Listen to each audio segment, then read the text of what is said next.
প্রতি সপ্তাহে টিআরপি তালিকায় দারুণ ফল করেছে স্টার জলসার ধারাবাহিক গীতা এলএলবি। গীতার জীবনে নানান ওঠাপড়া নিয়ে এগোচ্ছে গল্প। একের পর এক নতুন বিপদের মুখে পড়েছে নায়িকা, কিন্তু কোর্টে তার মুখ চলে আর কোর্টের বাইরে হাত।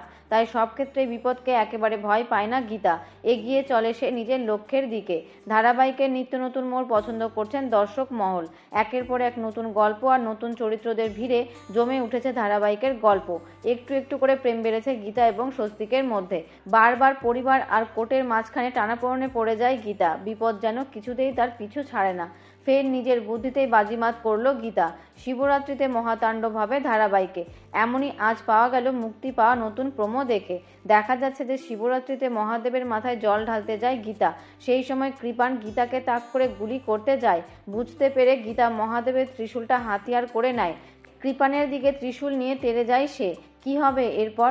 কৃপানকে কি উচিত শিক্ষা দিতে পারবে গীতা? তা জানা যাবে ধারাবাহিকের আগামী পর্বে। তো বন্ধুরা, ভিডিওটি ভালো লাগলে লাইক, শেয়ার এবং সাবস্ক্রাইব করতে ভুলবেন না। ধন্যবাদ।